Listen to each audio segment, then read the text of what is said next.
Welcome to Saving History. I'm SCdigger, and we're back here in the upstate of South Carolina with my friend here, Russ Abear, and we are coming back to a site that we've been before. I think if you remember, you saw us dig a nice large scent here one time, and I haven't had a chance to get back here, but Russ has been digging this site a little bit off and on since then, and I wanted to take a real quick look at some of the things he's been pulling out. And hopefully this is a good sign of things to come as we get in the field today. I want to take a quick look down here. You can see he's continued to pull a lot of buttons, a lot of flat buttons, some two-piece flower buttons. Some of them have some nice gilt on them. You see there's some musket balls he's pulled out, but the real exciting things are this really nice South Carolina coat he pulled out there, H&W Smith, and a nice little South Carolina cuff he pulled out. And this really neat piece, it almost looks like a Corps badge, love token kind of thing. It's gold, and if you can see there, it's actually engraved with some initials. On the back, you can see where it had the pin attached to it. So we're going to get back out today here and try to hit this a little bit. I'm going to be getting out the brand new Gold Bug Pro today.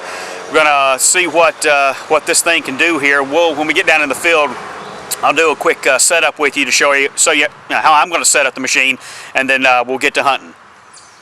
Okay, we are using the Fisher Gold Bug Pro for the first time.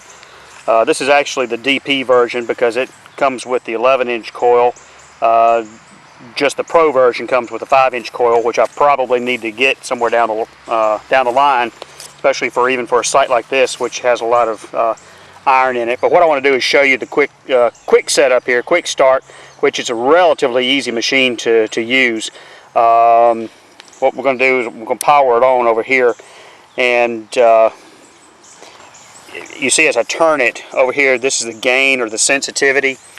You can see that as I turn it, it goes up. I'm gonna crank it up all the way as far as I can at 100, and then once I start, I don't know what kind of interference I may have, so as I hunt I may drop it down, but ideally I'd like to try to keep it somewhere between, say, 80 and 100. Okay, now to ground balance this thing, it has two modes. You got your disc and your all metal, and we're going to turn it over to the all metal mode. You have to ground balance it in all metal. So I hold down the button, do a little pump until we see the number stabilize, and about where we're at, 60, 61. Now once you ground balance, then you can come back into the disc mode, and that ground balance will hold and carry over. And now the final thing I want to do is I want to raise my discrimination. And for relic hunting here, what I'm going to do, you got a plus and minus here, and if you watch the bar across the top, you see how that adjusts. The number's reflective there too. And I'm going to bring that thing up to 40, and I'm ready to hunt.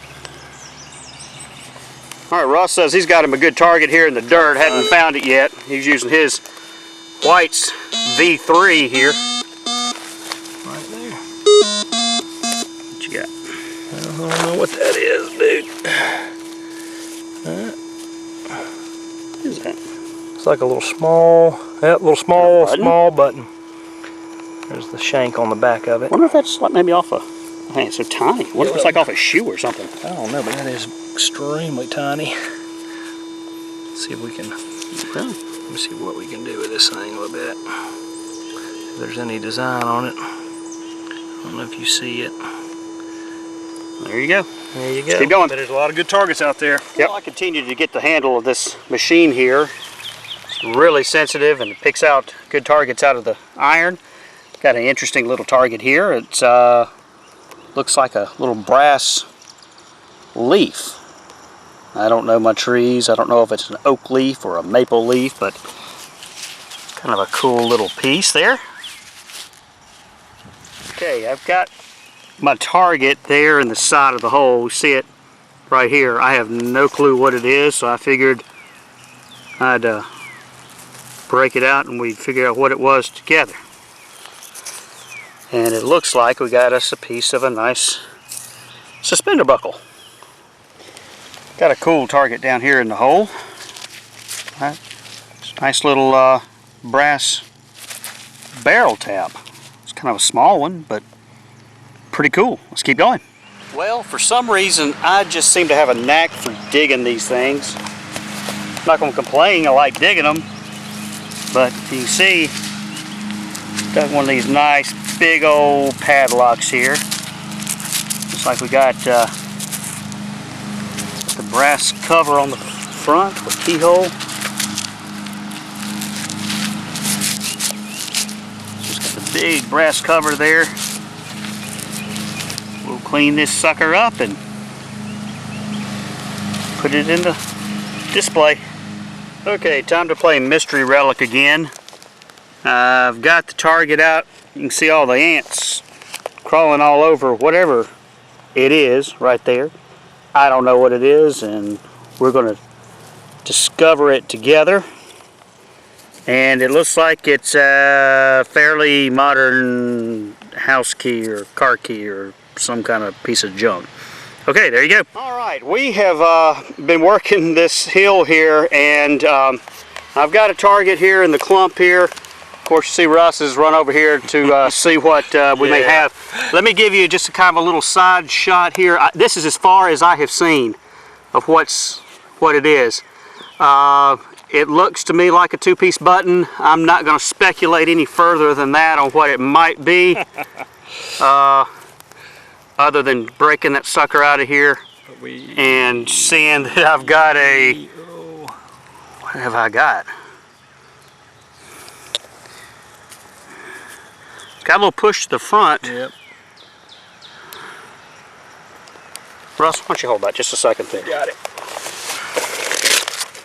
See if we can glean, get a little detail on that thing.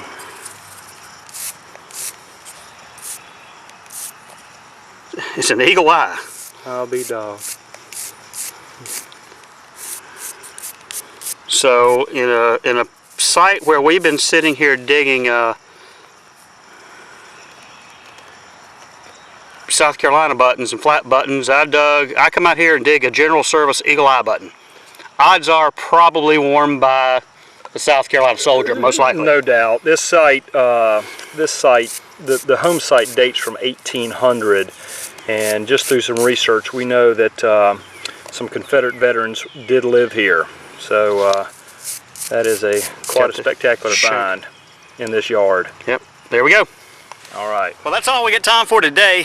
Both Russ and I got to get out of here and go pick up kids from school. It was a good day. I mean, nice eagle eye button there and a lot of other miscellaneous things. I really liked the gold bug. It took a little while to get used to the sounds and start learning what it was telling me, but with some time I think it'll be a very effective relic hunting machine. So for this episode of Saving History, I'm SCdigger.